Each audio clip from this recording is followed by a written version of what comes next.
Love versus arrange marriage बहू का पति के लिए सम्मान। सावित्री जी के घर के सामने आज चहल पहल है। पूरा घर फूलों और लाइटों से सजा हुआ है। बड़े बेटे राजीव की पारंपरिक अरेंज मैरिज और छोटे बेटे अमित की लव मैरिज एक ही मंडप में संपन्न हुई है। दोनों दुल्हनें दरवाजे पर कलश के सामने खड़ी हैं। अरे भाई वाह, क्या बात है, मानना पड़ेगा सावित्री, तेरी दया और दरिया दिली तो सच में सलाम करने लायक है। हम तो शुरू से सुनते आए हैं कि एक मयान में दो तलवारें कभी रह ही नहीं सकती, पर तेरे इस एक ही घर में दो बिल्कुल अलग अलग तरीके की बहुएं आ रही हैं। कैसी झेलेगी तू इन्हें?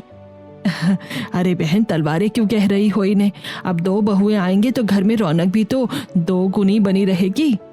अरे कहने की बात है सावित्री, कहना बहुत आसान होता है। एक अरेंज मैरिज वाली बहू और दूसरी लव मैरिज वाली बहू, दोनों के नखरे अलग, दोनों का मिजाज अलग, इन्हें संभालना कोई आसान खेल थोड़ी ना है। अरे भैया तौबा तौबा, भगवान बचाए, हम तो ऐसी आफत से 4 कदम दूर ही रहते हैं। अरे चाची, आप हमेशा फालतू की बातें लेकर क्यों बैठ जाती हो? कोई आफत वाफत नहीं आने वाली हमारे घर में। अब तो जो लव मैरिज वाले कपल्स होते हैं, अगर उनके बीच की अंडरस्टैंडिंग अच्छी होती है तो वो भी तो एक दूसरे के साथ बहुत खुश रहते हैं ना। जरा मुझे ही देख लो, मेरे और मेरे पति आनंद की शादी को पूरे 7 साल हो गए हैं। आपको लगता है हमारे बीच कभी कोई गड़बड़ हुई? मेरे ससुराल वाले आज भी मुझे रानी बना कर रखते हैं। हाँ जी, तुम ही तो हो एकदम अलग, लेकिन हर लड़की तुम्हारी तरह किस्मत वाली नहीं होती है ना। आजकल की लव मैरिज वाली लड़कियां कहाँ किसी की सुनती हैं। अच्छा, अब आप सब ये फालतू की बातें बंद करो। मेरी दोनों बहुएं बहुत थक गई होंगी। चलो बहुओं, कलश को अपने सीधे पैर से गिराओ और घर के अंदर आओ। रागिनी और नंदिनी दोनों कदम बढ़ाती हैं और गृह प्रवेश की रस्में पूरी होती हैं और सभी अपने कमरों में चले जाते हैं। लेकिन दोस्तों, आपको क्या लगता है, क्या ये लव मैरिज और अरेंज मैरिज वाली बहुएं एक साथ एक ही घर में सरवाइव कर पाएंगी? क्या दोनों अपने अपने पतियों को बराबर सम्मान दे पाएंगी? अपनी राय कमेंट में जरूर बताएं। अगले दिन सुबह के ठीक 6 बजे है। रागिनी बहुत जल्दी उठकर नहा धोकर पूरी तरह पारंपरिक साड़ी पहनकर और पल्ला ओढ़कर रसोई को साफ करती है। तभी करीब 8 बजे नंदिनी एक स्टाइलिश सूट पहनकर बिना दुपट्टे के रसोई में पहुंचती है। प्रणाम मम्मी जी, बताइए आज पहली रसोई की रस्म है तो खाने में सबसे पहले मीठे में क्या बनाना है? जैसा आप कहेंगे मैं वैसा ही तैयार कर दूंगी। गुड मॉर्निंग मम्मी जी। हाय रागिनी भाभी, तुम इतनी जल्दी भी उठ गई? हाँ मम्मी जी, बताइए ना क्या बनाना है। मैं तो किचन का काम देखने के लिए बहुत ज्यादा एक्साइटेड हूँ। खुश रहो बेटियों, सदा सुहागन रहो। देखो तुम दोनों जो भी तुम्हारा मन हो वो करो, वही बना भी लो। आखिर तुम्हारी पहली रसोई है, मैं तुम पर कोई दबाव नहीं डालना चाहती। जो तुम्हें आसान और अच्छा लगे वो शुरू करो। मम्मी जी, इन्हें मेरा मतलब है राजीव जी को केसर वाली खीर बहुत पसंद है, तो क्या मैं उनके लिए केसर वाली खीर बना लूं? हाँ बेटा बिल्कुल, अगर राजीव को खीर पसंद है तो आराम से वही बनाओ। वैसे भी पति के दिल का रास्ता पेट से गुजरता है।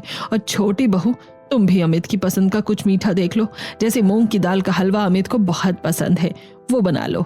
अरे मम्मी जी बिल्कुल नहीं, छी, अमित की पसंद का क्या बनाना, उनकी चॉइस का कोई सेंस ही नहीं है।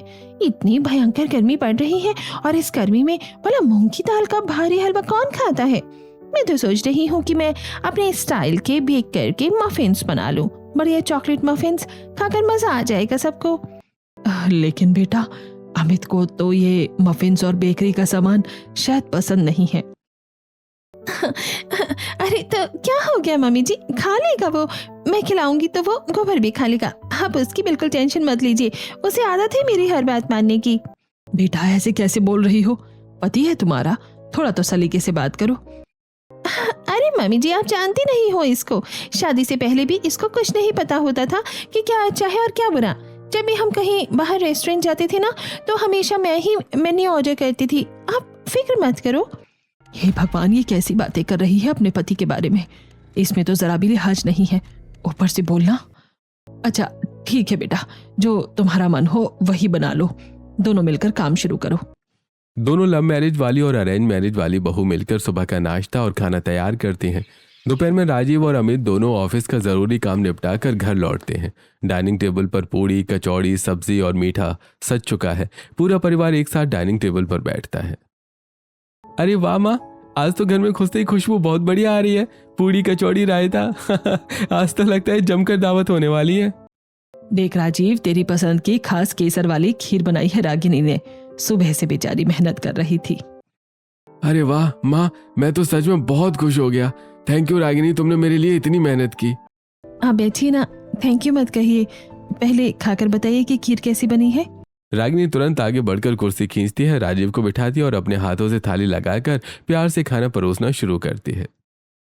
और बताओ नंदिनी, तुमने मेरी पसंद का क्या बनाया है? मुझे तो बहुत तेज भूख लगी है। तुम्हारी पसंद का? मैं तुम्हारी पसंद का खाना क्यों बनाऊंगी यार? तुम्हारी कोई ढंग की पसंद भी है भला? पता नहीं क्या क्या ऊंच पटांग पुरानी चीजें जो तुम खाती पीती रहते हो। मैंने तो अपने लिए और सबके लिए अपनी पसंद के मफिन्स बनाए हैं, वो खाओ। यार नंदिनी, तुम्हें तो अच्छी तरह पता है ना कि मुझे मफिन्स बिल्कुल भी पसंद नहीं है, वो गले में अटकते हैं। आज पहली रसोई का दिन था तो कम से कम मेरी पसंद का हलवा या कुछ और बना लेती। ओहो अमित, अब शादी की है तो क्या मैं 24 घंटे तुम्हारी पसंद का ही खाना बनाती रहूंगी क्या? इसी दिन के लिए शादी की थी क्या मैंने तुमसे? अपना ये ड्रामा बंद करो और जो बनाए हुआ है वो शांति से खाओ। ज्यादा नखरे मत दिखाना मुझे। अरे अरे बच्चों, पहली रसोई के शुभ दिन पर ये कैसी नोक-झोंक लेकर बैठ गए हो तुम दोनों? सब लोग सामने बैठे हुए हैं, थोड़ा तो ध्यान रखो। कोई बात नहीं माँ, छोड़ो। भैया, भाभी के हाथ की खीर सच में बहुत अच्छी खुशबू दे रही है। मैं आज खीर और पूड़ी ही खा लेता हूँ, मफिन्स रहने देता हूँ। हाँ हाँ खा लो, वैसे भी तुम्हारी चॉइस तो हमेशा से ही ऐसी रही है। अमित दुखी मन से मफिन्स की प्लेट एक तरफ खिसका देता है और रागिनी की बनाई खीर खाकर दोनों भाई वापस अपने काम पर चले जाते हैं। नंदिनी अपने ही धुन में मफिन्स खाने लगती है। दिन गुजरता जाता है, शाम के 7 बज रहे हैं। ऑफिस की छुट्टी के बाद राजीव और अमित एक ही बाइक से घर लौट रहे हैं। रास्ते में एक फूलों की दुकान देखकर राजीव गाड़ी रोकता है। अमित, शादी के बाद आज हमारा पहला दिन है, क्यों ना हम अपनी पत्नियों के लिए कुछ छोटा मोटा तोहफा लेकर चलें। मैं सोच रहा हूँ रागिनी के लिए बालों में लगाने वाला मोगरे का गजरा ले लेता हूँ, वो वैसे भी सिंपल है, उसे ये बहुत अच्छा लगेगा। अरे भैया गजरा, आप भी ना कितने ओल्ड फैशन्ड हो, एकदम दादाजी के जमाने की चॉइस है आपकी। मेरी वाली नंदिनी को तो ये गजरा वजरा बिल्कुल भी समझ में नहीं आता, वो इसे बुढ़ियों का फैशन कहती है। उसे रोजेस बहुत पसंद है, मैं उसके लिए लाल गुलाब का एक खूबसूरत बुके लेकर जाऊंगा। भैया एक अच्छा सा गजरा दे दो। जी भाई साहब, ये लीजिए 100 रुपए का। और भैया मुझे एकदम फ्रेश रेड रोज 2 बढ़िया से। जी भाई साहब, ये लीजिए, एकदम ताजे हैं। दोनों भाई फूल खरीदते हैं और घर पहुंचते हैं। राजीव चुपके से अपने कमरे में जाता है और ड्रेसिंग टेबल के शीशे के पास जाकर गजरा सजा कर रख देता है। थोड़ी देर बाद रागिनी जब कमरे में दूध का गिलास लेकर आती है तो गजरा देखकर उसके चेहरे पर एक बहुत ही प्यारी मुस्कान आ जाती है। अरे वाह, ये मेरे लिए ऑफिस से आते समय गजरा लेकर आए हैं। कितने अच्छे हैं ना ये, बिना कहे ही मेरा कितना ख्याल रखते हैं। ईश्वर ऐसा पति सबको दे। रागिनी बड़े ही प्यार से उस गजरे को अपने बालों में सजा लेती है। तभी राजीव कमरे में आता है और रागिनी को गजरे में देखकर दोनों एक दूसरे को देखकर मुस्कुराते हैं। वहीं दूसरी तरफ अमित बड़े चाव से अपने कमरे में नंदिनी के पास जाता है। नंदिनी, जल्दी से अपनी दोनों आंखें बंद करो, मैं तुम्हारे लिए एक बहुत ही स्पेशल और रोमांटिक चीज लाया हूँ, जल्दी करो। अरे वाह अमित, क्या लाए हो जल्दी बताओ। कोई डायमंड का नेकलेस लाए हो या कोई ब्रांडेड डायमंड की रिंग? जल्दी दिखाओ, मैं बहुत एक्साइटेड हूँ। तड़ा, ये देखो तुम्हारी पसंद का खूबसूरत लाल गुलाब। शिट अमित, क्या बकवास है ये सड़ा हुआ लाल गुलाब का फूल उठाकर लाए हो तो मेरे लिए? क्या मैं तुम्हारी अभी भी कोई स्कूल जाने वाली निब्बी गर्लफ्रेंड हूँ जो तुम मुझे ये फूल थमा रहे हो? आज के बाद मेरे लिए ये सब फालतू की चीजें मत लाना, समझी? पता नहीं क्या नौटंकी लगा रखी है। निब्बा निब्बी बनने का भूत सवार है क्या तुम्हारे सर पर? यार नंदिनी, तुम तो कहती थी कि तुम्हें गुलाब पसंद है, मैं तो बड़े प्यार से रास्ते में रुक कर लाया था कि तुम खुश हो जाओगी। हाँ तो गर्लफ्रेंड थी तब पसंद थी, अब बीवी हूँ, कुछ ढंग की चीज लाया करो। नंदिनी गुस्से में पैर पटकती हुई कमरे से बाहर निकल जाती है। बाहर हॉल में सावित्री जी खड़ी थी जो रसोई का काम समेट रही थी। अरे बेटा नंदिनी, क्या हो गया? क्यों इतना जोर जोर से बड़बड़ाती हुई आ रही हो कमरे से? अमित ने कुछ कह दिया क्या? अरे मम्मी जी, आपके बेटे में अकल वकल नाम की कोई चीज बची है या नहीं? एकदम बेवकूफ इंसान है। हद है यार, ऑफिस से आ रहा है तो मेरे लिए एक सूखा गुलाब का फूल उठा लाया। सारा मूड खराब कर दिया मेरा। नंदिनी पैर पटकती हुई किचन में पानी पीने चली जाती है। सावित्री जी हैरान परेशान वहीं खड़ी रह जाती हैं और गहरी सोच में डूब जाती हैं। हे भगवान, इस घर में क्या शुरुआत हो रही है? छोटी बहू तो अपने पति को कुछ समझती ही नहीं है। तभी सावित्री जी की नजर कोने वाले कमरे के खुले दरवाजे पर पड़ती है, जहां राजीव बड़े प्यार से रागिनी के बालों का गजरा ठीक कर रहा था और रागिनी मुस्कुराकर उसके पैर छू रही होती है। सावित्री जी को ये सब देखकर बहुत खुशी होती है और वो दूर से ही उनकी बलैयां ले लेती है। और दूसरी तरफ ये दोनों हैं, दोनों के बीच में कितना आदर सम्मान है एक दूसरे के लिए। भगवान इनकी जोड़ी सलामत रखे हमेशा। सावित्री जी अपने कमरे में चली जाती हैं। रात के 11 बज चुके हैं। राजीव और रागिनी बेड पर बैठे आराम से एक दूसरे से बातें कर रहे हैं। वहीं दूसरी तरफ अमित के कमरे में नंदिनी बेड पर लेटी बस अपना फोन चलाने में मशगूल है। नंदिनी यार, अब वो फोन साइड में रखो ना। कल से हमारी शादी हुई है, हम दोनों ने बैठकर आधा घंटा भी बात नहीं की। मुझसे थोड़ी बात तो करो, बताओ कैसा लग रहा है तुम्हें यहाँ पे। अरे यार अमित, क्या बात करूं तुमसे? तुम्हारा दिमाग हमेशा खराब रहता है क्या? देख नहीं रही हूँ, अपनी बेस्ट फ्रेंड से चैट कर रही हूँ, उसे अपनी शादी की तस्वीरें भेज रही हूँ। परेशान मत करो मुझे, अपना काम करो और सोने दो। यार पता नहीं इसको क्या हो गया है, पहले तो ऐसी नहीं थी, हमेशा किट किट करती रहती है और मेरी हर बात पर चिल्लाती रहती है। कुछ अच्छा सोचना पड़ेगा। अमित चुपचाप दूसरी तरफ मुंह करके सो जाता है। अगले दिन सुबह, कल नंदिनी का मूड खराब था तो आज रविवार है, उसे खुश करने के लिए कहीं बाहर ले जाता हूँ। सब लोग डाइनिंग टेबल पर नाश्ता कर रहे हैं। भैया भाभी, आज संडे है, क्यों ना शाम को हम सब मिलकर कहीं घूमने चले? चलो ना, सब साथ चलेंगे तो कोई अच्छी सी मूवी देखते हैं थिएटर में, बहुत मजा आएगा। हाँ अमित, आइडिया तो बहुत अच्छा है। मैं थोड़ी देर में ऑनलाइन जाकर पूरे परिवार के टिकट्स एक साथ बुक कर लेता हूँ। मम्मी पापा भी चलेंगे हमारे साथ। अमित, तुम्हारा दिमाग ठिकाने पर है या नहीं? हम लोग इस पूरी पलटन को साथ लेकर मूवी देखने जाएंगे? Are you serious? हमारा कोई पर्सनल स्पेस है या नहीं?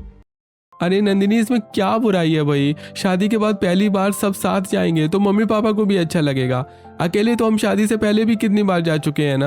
यार अमित, मुझसे फालतू की बकवास तो किया ही मत करो। शादी के बाद पहली बार हम कहीं जा रहे हैं और तुम इस पूरी पलटन को साथ लेकर जाना चाहते हो? मैं नहीं जा सकती ऐसी जगह जहाँ सब लोग सिर पर बैठे हों। ऐसा करो, तुम खुद ही जाओ अपने इस पूरे खानदान के साथ। मैं नहीं जा रही कोई मूवी देखने। मेरा मूड खराब मत करो। नंदिनी की बात सुनकर ससुर जी अखबार नीचे रख देते हैं और सावित्री जी का चेहरा उतर जाता है। पूरा परिवार शर्मिंदा महसूस करने लगता है। अरे कोई बात नहीं अमित, तुम दोनों अकेले चले जाओ। रागिनी, तुम्हें तो कोई दिक्कत नहीं है ना? नहीं, मुझे भला क्या दिक्कत होगी? वैसे भी मुझे असली मजा परिवार के साथ आता है। तो अमित और नंदिनी को अकेले जाने देते हैं, हम सब साथ मजे करते हैं। ठीक है नंदिनी, तुम गुस्सा मत करो। मैं सिर्फ हम दोनों की टिकट बुक कर लेता हूँ। हम दोनों अलग मॉल में चलेंगे, तुम खुश रहो। हाँ, और सुनो, अपनी तरह घटिया चॉइस मत लगा देना वहाँ भी कि किसी सस्ते थिएटर की टिकट बुक कर लो। मेरी चॉइस की प्लैटिनम सीट बुक करना, वो भी कॉस्मोस मॉल में, समझ गए? मैं नॉर्मल क्लास में बैठकर फिल्म नहीं देख सकती। नंदिनी इतना बोलकर कुर्सी से उठती है और पैर पटकती हुई वापस अपने कमरे में चली जाती है। अमित शर्मिंदगी से सबके सामने सिर झुकाए बैठा रहता है। वहीं रागिनी, राजीव और पूरे परिवार के साथ मूवी जाती है। धीरे धीरे शादी को एक हफ्ता बीत चुका है। एक शाम बारिश होने की वजह से पूरा परिवार हॉल में चटाई बिछाकर ताश खेल रहा है। खेल खेल में अमित एक गलत पत्ता फेंक देता है और बाजी हार जाता है। अरे भाभी देखो इसे, जरा अपने इस देवर को देखो। आपको पता है इसके अंदर तो बिल्कुल भी अक्ल नहीं है, कोई सिविक सेंस नाम की चीज ही नहीं है इसमें। ये शादी से पहले भी जब हमारे दोस्तों के साथ खेलता था तब भी ऐसे ही बुद्धू जैसी हरकतें करता था। अगर मैं इसके साथ ना रहूं ना तो ये अपनी बैंड ही बजवा ले। पता नहीं यार अमित, तुम इतने बड़े बेवकूफ कैसे हो सकते हो? कोई बच्चा भी ये पत्ता नहीं फेंकता। यार नंदिनी, थोड़ा तो देखो, सब बैठे हैं, कैसे बात कर रही हो? अरे तो तुम्हारी हरकतें ही ऐसी हैं, कोई भी मजाक बना देगा, पागल कहीं के। अमित का चेहरा सबके सामने बिल्कुल उतर जाता है। वो ताश के पत्ते नीचे रख देता है और खेल वापस शुरू होता है। तभी अबे यार शिट, अब तो मैं गया, क्या ही पत्ते आ गए यार। मेरे होते हुए ये कैसे हार सकते हैं? रागिनी सबकी नजरें बचाकर चुपके से अपना अच्छा पत्ता राजीव के पत्ते से बदल देती है और राजीव को जिता देती है। राजीव रागिनी की इस समझदारी को देखकर दिल से मुस्कुराता है। Thank you.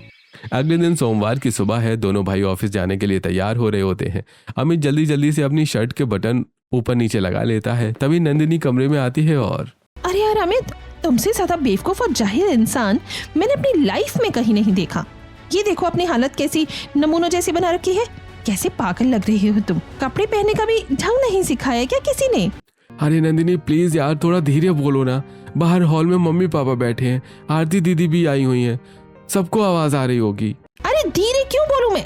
कोई चोरी की है क्या मैंने? तुम्हारी हरकतें ही ऐसी पागलों जैसी हैं। ड्रेसिंग सेंस नाम की तो कोई चीज ही नहीं है तुम में।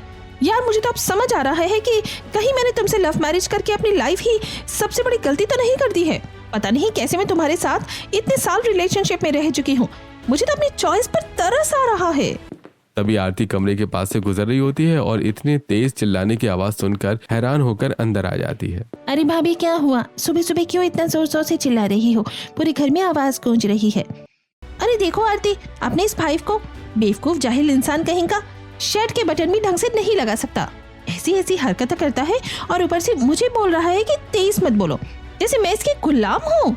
अच्छा लेकिन नंदिनी, जो भी हो, कमरे की बातें कमरे तक रखा करो, धीरे बोला करो।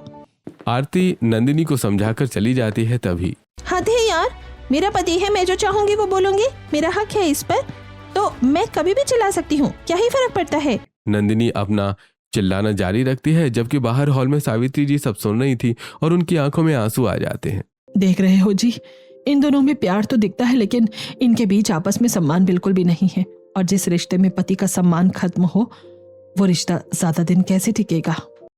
एक तरफ घर में लव मैरिज वाली बहू के कमरे का ये हाल था, तो वहीं अरेंज मैरिज वाली बहू के कमरे में, अरे यार एन वक्त पर इस शर्ट का सबसे जरूरी बटन ही टूट गया। आज तो ऑफिस के लिए पक्का लेट हो जाऊंगा। सुई धागा कहाँ रखा है अब? इतना परेशान क्यों हो रही हैं आप? ये लीजिए आपकी शर्ट, बटन बिल्कुल सलीके से टाक दिया है मैंने। अरे मैं तो अभी ढूंढ ही रहा था, तुमने इतनी जल्दी लगा भी दिया। Thank you so much Ragini, वरना आज बॉस से बहुत डांट पड़ती। थैंक यू क्यों कह रहे हैं आप? ये तो मेरा फर्ज है ना, आपके सारे काम समय पर पूरे हों और चेहरे पर ये मुस्कान रहे, यही तो मेरा सबसे बड़ा सुख है। तो दोस्तों, नंदिनी अपने पति अमित के साथ जो व्यवहार सबके सामने कर रही है, क्या आपको लगता है कि हर लव मैरिज में ऐसा ही होता है? और क्या हर अरेंज मैरिज कपल राजीव और रागिनी की तरह एक दूसरे का इतना सम्मान करते हैं? हमें कमेंट में अपनी राय जरूर बताइएगा। घर में आज सत्यनारायण भगवान की पूजा है, इसलिए दूर के कुछ रिश्तेदार, बुआ और मौसी आई हुई हैं। शाम को अमित और राजीव ऑफिस से लौटते वक्त घर के लिए चाट और पकौड़ी का सामान पैक करवा कर लाते हैं, लेकिन अमित जल्दी जल्दी में भूल जाता है कि आज घर में शुद्ध पूजा है और वो चाट में प्याज डलवा लाता है। अरे यार अमित, तुम सच में महामूर्ख हो। तुम्हारे दिमाग का स्क्रू ढीला है क्या? सुबह चिल्ला चिल्ला कर कहा था कि आज पूजा है, प्याज मत लाना, पर तुम्हारे इस छोटे से दिमाग में कोई बात घुसती ही नहीं है। नंदिनी, वो जल्दी जल्दी में दुकानदार ने डाल दिया। मौसी जी बैठी हैं, प्लीज। क्या प्लीज? शादी से पहले भी तुम ऐसे ही ड्रामे करते थे।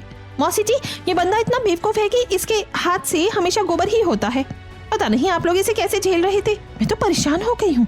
वो तो मेरा दिल ला गया था, वरना मैं इस जैसे लड़के से शादी कतई नहीं करती। अरे सावित्री, अरे तेरी छोटी बहू तो अमित को बड़ी खरी खरी सुनाती है। हाँ? वैसे सच में अमित में तो अकल ही नहीं है। और ये राजीव, रागिनी बहू, राजीव के सर पर तो अभी से गिने चुने बाल बचे हैं, थोड़े दिन में पूरे टकले हो जाएंगे। तुम्हें कभी ऐसा नहीं लगता है कि क्या तुम्हारे पति कम और तुम्हारे बाप ज्यादा लगता है? जरा अपनी जोड़ी तो देखो। राजीव मौसी जी की बात सुनकर नजरें झुका लेता है और उदास होकर चुपचाप सोफे पर खिसक जाता है। तभी मौसी जी, आप हमारी बड़ी हैं, आदरणीय हैं, पर ऐसी बातें शोभा नहीं देती आपको। ये मेरे पति हैं और एक सुहागन औरत की पहचान उसके साजो श्रृंगार, उसकी बिंदिया और सिंदूर सब उसके पति से ही होता है। अरे मैं तो मजाक। अगर ये नहीं होंगे तो मेरा ये अस्तित्व किस काम का मौसी जी? मेरे लिए तो ये दुनिया के सबसे सुंदर और देवता समान इंसान हैं।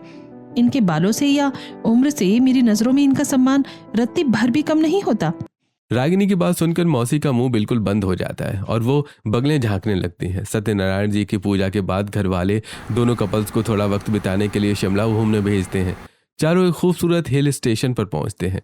सुबह के समय बर्फबारी देखने के लिए दोनों कपल्स वादियों में घूम रहे थे। अमित अपनी धुन में कैमरे से फोटो खींचते हुए आगे चल रहा होता है और अनजाने में उसका ध्यान नहीं रहता कि नंदिनी पीछे रह गई है और वो उसका हाथ पकड़ना भूल जाता है। अमित, रुको वहीं के वहीं। अंधे हो गए क्या तुम? तुम्हें दिखाई नहीं दे रहा कि मैं कितनी पीछे रह गई हूँ और तुम अकेले अकेले आगे आगे भागे जा रहे हो। हाथ पकड़कर नहीं चल सकते थे मेरा? कोई तमीज है या नहीं तुम में? ओहो सॉरी सॉरी नंदिनी, वो बर्फ देखकर मेरा ध्यान थोड़ा भटक गया था। अरे गुस्सा मत करो यार, आओ मैं तुम्हारा इस वाइट बैकग्राउंड में एक बहुत अच्छा सा फोटो क्लिक कर देता हूँ। यहाँ आओ, स्माइल करो। अमित नंदिनी की फोटो लेता है। उसके बाद लो दिखाओ। शिट अमित, इतनी घटिया और बकवास फोटो खींची है मेरी, पूरी फोटो धुंधली है। कोई अकल है तुम्हें या सब बिच खाई है? अरे वो धूप की चमक से। शिट यार, तुम किसी काम के नहीं हो, एकदम यूजलेस और डम्ब इंसान हो। सबके सामने मेरा मूड खराब कर दिया। तभी आसपास के लोग देखने लगते हैं। अमित की आंखों से आंसू बहने लगते हैं। नंदिनी, सबके सामने थप्पड़। हाँ थप्पड़। चलो अब चुपचाप होटल के कमरे में चलो, रोना बंद करो। सॉरी नंदिनी, मुझसे गलती हो गई। मैं दोबारा अच्छी फोटो खींच दूंगा, पर प्लीज मान जाओ ना, बाहर सबके सामने इस तरह मत मारा करो। मेरी भी कोई इज्जत है यार, सब लोग मुझे देख रहे थे, मुझे बहुत रोना आ रहा है। दूर हटो मुझसे, अपनी ये शक्ल मत दिखाओ। तुम बस सीधे खड़े रहो और मैं जो कहती हूँ वो चुपचाप सुना करो। तुम्हें मेरी सारी बातें माननी पड़ेंगी, समझे? सादा अपनी अकल चलाने की कोई जरूरत नहीं है तुम्हें, अपनी औकात में रहा करो। नंदिनी की बातें सुनकर आज अमित काफी उदास हो जाता है और होटल के कमरे में चला जाता है। वहीं दूसरी तरफ शिमला पहुंचते ही राजीव को तेज बुखार आ जाता है। अरे आपको तो बहुत तेज बुखार चढ़ा हुआ है, आपका शरीर तप रहा है, आप प्लीज आराम से लेटी रहिए। रागिनी, बहुत ठंड लग रही है, चला नहीं जा रहा। आप बिल्कुल फिक्र मत कीजिए, मैं हूं ना आपके साथ। मैं अभी दौड़कर आपके लिए होटल से गर्म पानी, कंबल और दवाई लेकर आती हूँ, आप बस मुझ पर भरोसा रखिए। रागिनी पूरी ट्रिप पर घूमना फिरना छोड़कर कमरे में बंद रहकर राजीव का एक छोटे बच्चे की तरह ध्यान रखती है, उसके पैर दबाती है। दोनों कपल्स ट्रिप से वापस अपने घर लौटते हैं, लेकिन उसके बाद अमित का व्यवहार बिल्कुल बदल जाता है। वो बहुत उदास, गुमसुम और कटा रहने लगता है। एक शाम वो छत पर अकेला बैठा रो रहा होता है कि तभी उसका बड़ा भाई राजीव उसके पास आता है। क्या बात है अमित, जब से तुम लोग शिमला से आए हो मैं देख रहा हूँ तुम बहुत शांत हो, किसी से बात नहीं करता, तू ढंग से खाता नहीं है। मुझे बता, तेरा बड़ा भाई हूं मैं। भैया मैं अंदर से बिल्कुल टूट गया हूँ। मुझे कभी कभी लगता है कि मैंने नंदिनी से लव मैरिज करके अपनी जिंदगी की सबसे बड़ी भूल कर दी। प्यार तो वो मुझसे बहुत करती है भैया, मैं जानता हूँ, लेकिन पता नहीं क्यों उसकी नजर में मेरी कोई इज्जत ही नहीं है। क्यों, क्या हुआ वहां पे? उसने शिमला में सबके सामने सरेआम मेरे गाल पर थप्पड़ मार दिया भैया। लोग हंस रहे थे मुझ पर। मैं एक मर्द हूं भैया, मेरी क्या कोई इज्जत नहीं है? मुझे अपनी जिंदगी से नफरत होने लगी है। देख अमित, तुम्हारी लव मैरिज है, तुम दोनों ने शादी से पहले एक दूसरे को इतना ज्यादा देख लिया कि अब उसके मन से तुम्हारा आदर खत्म हो गया है। वो तुम्हें अपना पति नहीं, अपनी जागीर समझती है। भाई, रिश्ते में वैल्यू खुद बनानी पड़ती है, तुम्हें थोड़ा सख्त होना पड़ेगा। अमित राजीव की बात सुनकर कोशिश करता है और तंग आकर घर में अपनी आवाज उठाने लगता है और रोज रोज के तानों से चिढ़ जाता है। और एक दिन, नंदिनी जरा बड़ी भाभी को देखो, वो भैया के लिए सुबह 5 बजे उठकर टिफिन तैयार करते हैं, उनके कपड़े खुद प्रेस करते हैं, उनसे कितना प्यार और आदर से जी और आप करके बात करते हैं। तुम मुझे कभी ऐसे प्यार से बात क्यों नहीं कर सकती? क्या कमी है मुझ में? ओह अमित, तो अब मैं इस घर की बड़ी भाभी की तरह बन जाऊं, जैसे कोई भूहड़, अनपढ़, गफ्फार लड़की 24 घंटे पति की गुलामी करती है, वैसे करो? अमित, जब लव मैरिज की थी और मुझ जैसी स्टाइलिश और मॉडर्न लड़की को अपनी लाइफ में लेकर आए थे, तो ये सब तो झेलना ही पड़ेगा ना। तुम्हारी औकात ही यही है। नंदिनी, अपनी जुबान को लगाम दो। क्यों तो लगाम? तुम शादी से पहले भी ऐसे ही बुद्धि थे और शादी के बाद भी। मैं तो तंग आ गई हूँ तुमसे और तुम्हारी इस दकियानूसी बातों से। अमित गुस्से से चला जाता है और उसे इग्नोर करने लगता है। अगले दिन नंदिनी कमरे में अमित का इंतजार कर रही थी। टेबल पर खाना ठंडा हो चुका है। तभी अमित चुपचाप कमरे में आता है और नंदिनी को बिना देखे अपनी घड़ी उतारने लगता है। अमित, रात के 11:30 बज चुके हैं, इतनी देर क्यों कर दी? मैं कब से भूखी बैठी तुम्हारा इंतजार कर रही हूँ, फोन भी नहीं उठा रही थी तुम। ऑफिस में काम था और फोन साइलेंट पर था। तुम सो क्यों नहीं गई? मेरे लिए रुकने की कोई जरूरत नहीं है। ये कैसा बर्ताव है अमित? पिछले 1 हफ्ते से देख रही हूँ तुम जानबूझ कर लेट आ रहे हो, मुझसे बात तक नहीं करते। ये देखो, मैं तुम्हारे लिए तुम्हारी पसंद का खाना बना कर लाई हूँ, चलो साथ में खाते हैं ना। मैंने ऑफिस में ही खा लिया था, मुझे भूख नहीं है, तुम खा लो। अमित प्लीज मेरी तरफ देखो, मुझसे कोई गलती हुई है क्या? तुम ऐसे मुंह घुमाकर सोफे पर क्यों जा रही हो? पहले तो तुम मेरे बिना एक पल नहीं रहते थे, अब मेरी तरफ देखना भी गवारा नहीं है तुम्हें। हाथ मत लगाओ मुझे नंदिनी, तुम्हें मेरी अकल, मेरी शक्ल और मेरी चॉइस सब चीजों से नफरत है ना। तुमने तो कहा कि मैं एक महामूर्ख और यूजलेस इंसान हूँ, तो फिर एक बेवकूफ इंसान के साथ वक्त क्यों बिताना चाहती हो? जाओ अपनी उस सो कॉल्ड स्टाइलिश लाइफ में खुश रहो। अमित, मैं मानती हूँ कि उस दिन गुस्से में मैंने बहुत ज्यादा बोल दिया था, पर वो सब तो मैंने बस हक से कहा था ना। क्या तुम अपनी नंदिनी को एक छोटी सी झगड़े के लिए इतनी बड़ी सजा दोगे? मैं अंदर से मर रही हूँ अमित, प्लीज मुझसे बात करो। हक? जब रिश्ते में आदर ही नहीं बचा नंदिनी तो हक कैसा? तुमने प्यार के नाम पर मेरी मर्दाना इज्जत को सबके सामने मलबे में मिला दिया। अब मुझे तुम्हारी किसी बात से कोई फर्क नहीं पड़ता। मुझे सोने दो, सुबह मुझे जल्दी ऑफिस जाना है। अमित प्लीज ऐसा मत करो, मैं अकेले पागल हो जाऊंगी। नंदिनी रोते हुए टेबल पर रखे ठंडे खाने को देखती है जिसे अमित ने छुआ तक नहीं था। उसे पहली बार अपनी बदतमीजी की कड़वी कीमत का एहसास होने लगता है। कुछ दिनों बाद नंदिनी कमरे का दरवाजा बंद करके रोने लगती है, तभी आरती वहां आती है। अरे भाभी क्या हुआ? आप यहाँ अकेली बैठकर क्यों रो रही हैं? अमित से फिर कोई लड़ाई हुई है क्या? मुझे बताइए। आरती दीदी, अमित मुझसे बात ही नहीं करता, हमेशा मुझे इग्नोर करता है, रात को लेट आता है और दूसरी तरफ मुंह करके सो जाता है। हमारी इतनी सुंदर लव मैरिज थी, फिर ऐसा क्यों हो गया? मैं तो अंदर से मर रही हूँ दीदी। भाभी अगर मैं सच बोलूँ तो बुरा मत मानना, आपने अपने पैरों पर खुद को लहड़ी मारी है। किसी भी मर्द को चाहे वो आपसे कितना भी प्यार क्यों ना करता हो, अपना अपमान बर्दाश्त नहीं होता। आपने प्यार के नाम पर अमित का सम्मान ही पूरी तरह खत्म कर दिया। दीदी मेरा वो मतलब नहीं होता था, मैं तो बस मजाक में या हक में कह देती थी। दीदी भाभी और भैया के बीच इतना सम्मान कैसे है? भाभी तो भैया के सामने कभी ऊंची आवाज में बोलती भी नहीं। देखो भाभी, मेरी भी आनंद के साथ लव मैरिज हुई है, हमें 7 साल एक साथ हो गए हैं, लेकिन मैंने आज तक आनंद को सबके सामने तू करके नहीं बोला है। हर रिश्ते में सम्मान सबसे बुनियादी चीज होती है। पति पत्नी का रिश्ता सिर्फ दोस्ती से शुरू होता है, पर वो टिकते सिर्फ और सिर्फ सम्मान की बुनियाद पर है। अगर तुम अपने पति की इज्जत घर के अंदर और बाहर नहीं करोगी तो वो तुमसे दूर भागेगा। आरती की बातें सुनकर नंदिनी को अपनी हर एक गलती का एहसास होने लगता है। उस दिन के बाद से नंदिनी अब अमित पर चिल्लाती नहीं है। वो सुबह जल्दी उठकर रागिनी के साथ रसोई संभालती है। रात को जब अमित थका हारा ऑफिस से लेट आता है तो नंदिनी कमरे को साफ रखती है और उसके लिए अपने हाथों से गर्मा गर्म खाना परोसती है। अमित आप बहुत थक गए होंगे, आज ऑफिस में काम ज्यादा था ना। ये लीजिए, पहले गर्म पानी पीजिए और हाथ में धो लीजिए। मैंने आपके लिए गर्म खाना लगा दिया है, आराम से खाइए। ये वही नंदिनी है जो हर बात पर चीखती थी। अमित बिना कुछ बोले चुपचाप खाना खाने लगता है। अगले कुछ दिनों तक नंदिनी लगातार अमित का पूरा ध्यान रखती है। एक शाम दोनों घर के पास वाले पार्क में वॉक करने जाते हैं। चलते चलते पैर एक बड़े पत्थर से टकरा जाता है। वो गिरने ही वाला होता है कि नंदिनी उसका हाथ कसकर थाम लेती है। आराम से अमित, संभल कर चलिए ना, अगर आपको चोट लग गई तो मुझे कितना दर्द होगा। अरे थैंक यू नंदिनी, सच में तुम बहुत बदल गई हो, मुझे बहुत अच्छा लग रहा है। सावित्री जी, राजीव और आरती खिड़की से यह सब देखकर खुश होते हैं। आरती दोनों भाइयों और बहुओं के रिश्ते को और मजबूत करने के लिए एक बड़ा प्लान बनाती है। वो शहर के एक बेहद आलीशान और रोमांटिक होटल में सरप्राइज डेट नाइट बुक करती है। भैया आपको भाभी को लेकर शाम को ठीक 8 बजे इस होटल में टेबल नंबर 5 पर पहुंचना है। नंदिनी, तुम अमित को बिना कुछ बताए कोई बहाना बनाकर शाम को इसी एड्रेस पर लेकर पहुंच जाना। शाम के ठीक 8 बजे हैं। उस खूबसूरत मोमबत्तियों से सजे हुए रेस्टोरेंट में चारों एक साथ इकट्ठा होते हैं। राजीव, रागिनी और अमित, नंदिनी जब एक दूसरे को आमने सामने से देखते हैं तो सबके होश उड़ जाते हैं। अरे भैया, आप और बड़ी भाभी यहाँ इस रोमांटिक जगह पर, और वो भी बिना बताए, ये क्या चक्कर है? भाई ये चक्कर आरती का है। उन्होंने ही हम दोनों कपल्स के लिए ये सरप्राइज प्लान किया है ताकि हमारे बीच की दुनिया हमेशा के लिए खत्म हो जाए। सब लोग टेबल पर बैठते हैं, तभी नंदिनी अपनी कुर्सी से खड़ी होती है। उसकी आंखों में आंसू हैं। अमित, भैया और भाभी के सामने आज मैं अपने पूरे दिल से तुमसे माफी मांगना चाहती हूँ। मेरे प्यार के घमंड में हमेशा तुम्हारा अनादर किया, तुम्हारी पसंद को घटिया कहा और सबके सामने तुम्हारी बेइज्जती की, यहाँ तक कि शिमला में तुम पर हाथ भी उठाया था। मैं बहुत बुरी बीवी थी अमित, पर भाभी और आरती दीदी ने मुझे सिखाया कि पति का सम्मान क्या होता है। प्लीज अमित, मुझे माफ कर दो। मैं वादा करती हूँ आज के बाद मैं हमेशा तुम्हारी इज्जत करूंगी। पगली, रोना बंद करो। अब मैंने तुम्हें उसी दिन माफ कर दिया था जिस दिन तुमने मेरा हाथ थामा था।